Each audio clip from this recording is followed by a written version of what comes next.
বাদশা হারুন রশিদের নাম শুনছেন আপনারা? শুনে থাকলে বলুন তার স্ত্রীর নাম কি? কি খবর নেই। দুনিয়ার সব কিছু জানেন, মুসলমানের কপাল খারাপ। ওই যে বললাম না, খানায় কষ্ট পাবে পিপিলিকা, গরু, নদীর মাছ, অথচ ওরা পায় না। আমরা পাই কেন? আমরা তো আশরাফুল মখলুক। আমরা পাই কেন?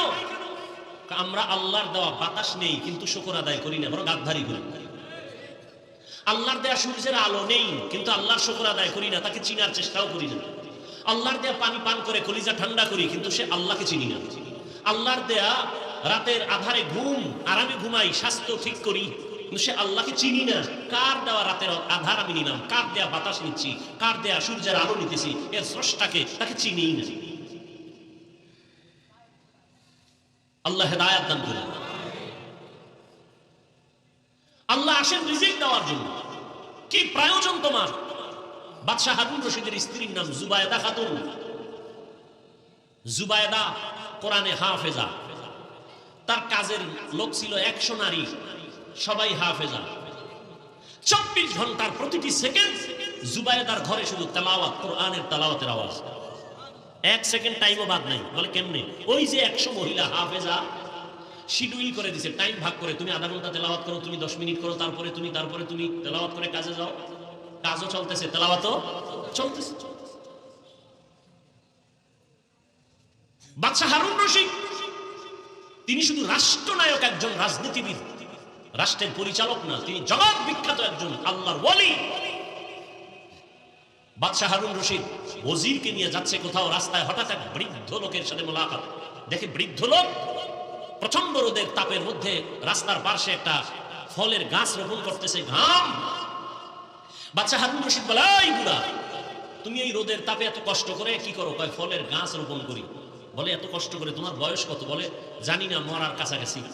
বলে তুমি যে কষ্ট করে ফলের গাছ রোপণ করতেছো, গাছ বড় হবে কবে, ফল হবে কবে, তুমি খাইবা কবে? বুড়া বলে, আপনি কি পাগল হয়ে গেলেন? আমার বাপ দাদারা গাছ রোপণ করেছে, সে ফল আমরা খাই। আমরা গাছ রোপণ করে যাব, আমাদের পরবর্তী প্রজন্ম, আমার সন্তান নাতিরা খাবে। জবাবটা সুন্দর না? বাদশা হারুন রশিদ খুশি হইয়া 1000 দিনার তাকে পুরস্কার দিল। বুড়াও সেই বুড়া, চিৎকার দিয়া বলে, মানুষ ফলের গাছ রোপণ করে 1 বছর পরে ফল পায়, আমি ফলের গাছ রোপণ করে জাগাত পুরস্কার বা ফল পেয়ে গেলাম 1000 দিনার। বাদশা হারুন রশিদ খুশি হইয়া আরো 1000 দিনার দিছি। বুড়ায় কয়, মানুষ গাছ লাগাইয়া বছরে ফল পায় 1 বার, আমি নগদ পাইলাম 2 বার। ওজির বলে, বের হও এখান থেকে, নয় বুড়া যে বুদ্ধি শুরু করছে তোমাকে ফকির বানায় ছাড়বে। এখান থেকে কি উপদেশ আমরা পেয়েছি? এখান থেকে উপদেশ পাই, আসল মালিকের সাথে সম্পর্ক তৈরি হয়ে গেলে তখন আর হাদিয়ার লিমিট থাকে না। আল্লাহ বলেন, আমার সাথে সম্পর্ক যদি করো তাহলে এই পরিমাণ বেহিসাব রিজিক দিব, তোর 14 পুরুষ খেয়ে শেষ করতে পারবে না। হালাল রিজিকে বরকত। পুরান কথা, একটা কুকুর বাচ্চা দেয় 5টা 7টা, একটা গরু বাচ্চা দেয় 1টা। কয়টা? কতটা কুকুর জবাই হয় সোনার বাংলায়? মানুষ খায় গরু হাজার হাজার হাজার হাজার কোটি গরু জবাই হয়, কুকুর জবাই। বরং কুকুর অনেক শ্রম দিয়ে লালন পালন করে বড় বানায়। সেই কুকুর বাচ্চা দিল 5টা, গরু দিল 1টা, জবাই হলো হাজারো কোটি গরু, কুকুর জবাই হলো না। হিসাবটা বুঝে থাকলে বলুন, আমার দেশে কুকুর বেশি না গরু বেশি? হিসাব মিলান তো বলবে, কারণ কি? খুব বুদ্ধি লয় এত চলে। একটু ক্যালকুলেটর লন না, কম্পিউটারে বসেন না, হিসাবটা মিলান তো। আপনি যদি এই কথার জবাব দেন, আপনার থেকে জবাবটা শুনতে আমি লজ্জা পাই। কেন? আপনি যদি এই জবাবটা দিলে থাকে, তো আপনি হারাম যদি বরকত মনে না করেন, হারাম রাস্তায় দোনান কেন? হারাম খেয়ে কে বড় লোক হয়েছে, লাভবান হয়েছে? যেই গাছ দ্রুত বড় হয় সে গাছ দ্রুত পড়ে যায়, ভেঙে যায়। যে গাছটা আস্তে আস্তে বড় হয় এটা টিকে বেশি। যে সমস্ত বেঈমান, মুনাফিক, জালেম, দুশমনেরা হারাম খায় রাতারাতি পালা গাছ হয়, এটি রাতারাতি দেশ চাইলে পালা, ঘর ছেড়ে পালা।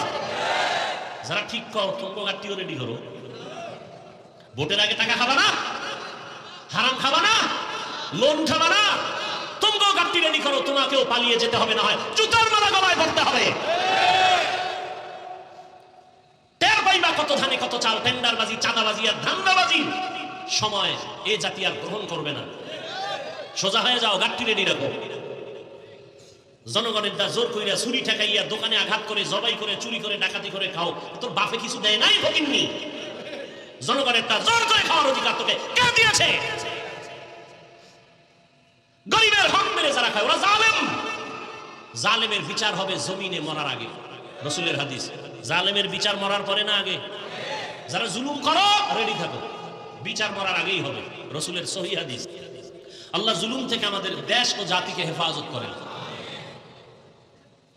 নিজে কামাই করার মুরাদ নেই, কামাই রুজি যারা করে এদের দিকে চোখ দিয়ে তাকায়, এরা কত বড় চরিত্রহীন, এদের চরিত্র কত খারাপ, এদের রক্ত কত নষ্ট।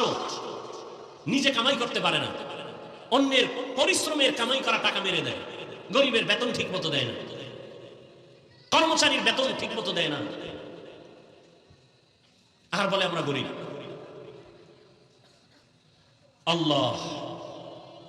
আল্লাহর জাত ও সিফাতের কসম, রাসূলের তরিকায় আল্লাহর আইনে যতদিন পর্যন্ত যাকাত ধনীরা দিবে না যথাযথ, ততদিন পর্যন্ত আল্লাহর কসম দরিদ্র বিমোচন হবে না। দারিদ্র বিমোচনের একমাত্র সুন্দর পথ যাকাত দেওয়া সঠিকভাবে। তাহলে মালিকের সাথে সম্পর্ক থাকলে হাদিয়ার কোনো লিমিট আছে? নাই। প্রমাণ করলো বুড়ায় অনেক কিছু পেয়ে গেল, শুধু মালিকের সাথে সম্পর্ক ভালো হয়ে গেছে, মালিকের মন খুশি করছে, এবার সীমাহীন হাদিয়া পেয়ে গেছে। বান্দা আল্লাহকে খুশি করো, সীমাহীন তোমার চাহিদা চাওয়ার আগে পূরণ হয়ে যাবে। আমরা মোনাজাতে এটা চাই সেটা চাই, কিতাবে লেখছে একজন বান্দা বেশি বেশি নামাজ পড়ে, তেলাওয়াত করে, মোনাজাত দিয়ে আল্লাহর কাছে চাওয়ার সময় পায় না। রাসূল স্পষ্ট হাদিসে বলেন ওই বান্দার চাওয়া লাগবে না, আল্লাহ জানে কি দরকার, আল্লাহ চাওয়ার আগে এমনি দিয়ে দিবেন। তবে কাকে খুশি করে চলতে হবে? আল্লাহকে খুশি করতে হবে। আর কাউকে বেজার হয় হোক, আল্লাহকে বেজার করা। নবীজি বলেন লা তাআতা লিমাখলুকিন ফি মাসিয়াতিল খালিক, আল্লাহকে অসন্তুষ্ট করে পৃথিবীর কারো মন খুশি করা হারাম। পর্দা করলে আমার আল্লাহ খুশি হবেন, আত্মীয় স্বজন বেজার হয়ে যাবে। এখন আপনার ভেতরে বড় পরীক্ষা, আপনি আত্মীয়কে খুশি রাখবেন নাকি পর্দা লঙ্ঘ ঠিক রেখে আমার আল্লাহকে খুশি রাখবেন? যারা আল্লাহকে খুশি রাখবেন তারা বেপর্দায় চলবেন না, আর যারা আল্লাহকে বেজার করে চলবে, আত্মীয় স্বজন খুশি রাখবে, তারা পর্দা লঙ্ঘন করে চলবে। দাড়ি রাখলে আমার আল্লাহ খুশি হবেন, আত্মীয় স্বজন বেজার হবে। যারা আমার আল্লাহকে খুশি রাখবেন আর এই চিন্তা করবেন রিজিক দিবেন আমার আল্লাহ, সম্মানের চেয়ারে বসাবেন আমার আল্লাহ, আর এই চেয়ারের কোনো মেয়াদ নাই, দুনিয়ার টাকার লোভে জোর করে যারা চেয়ারে বসতে চায় সম্মানের জন্য, তারা এক সময় ফুলের মালা পায়, ফাইনালে জুতার মালা খায়। আর যারা আল্লাহর গোলাম হয়ে চলে, নবীর আদর্শ নিয়ে চলেন, এদের চেয়ারের কোনো মেয়াদ নাই। সম্মানের চেয়ার আল্লাহ যাদেরকে দান করবেন, ওই চেয়ার কোনোদিন কেউ কেড়ে নিতে পারবে না। যারা কেড়ে নেওয়ার অপচেষ্টা চালাবে তারা ধ্বংস হয়ে যাবে। এজন্য আল্লাহকে খুশি রাখতে হবে।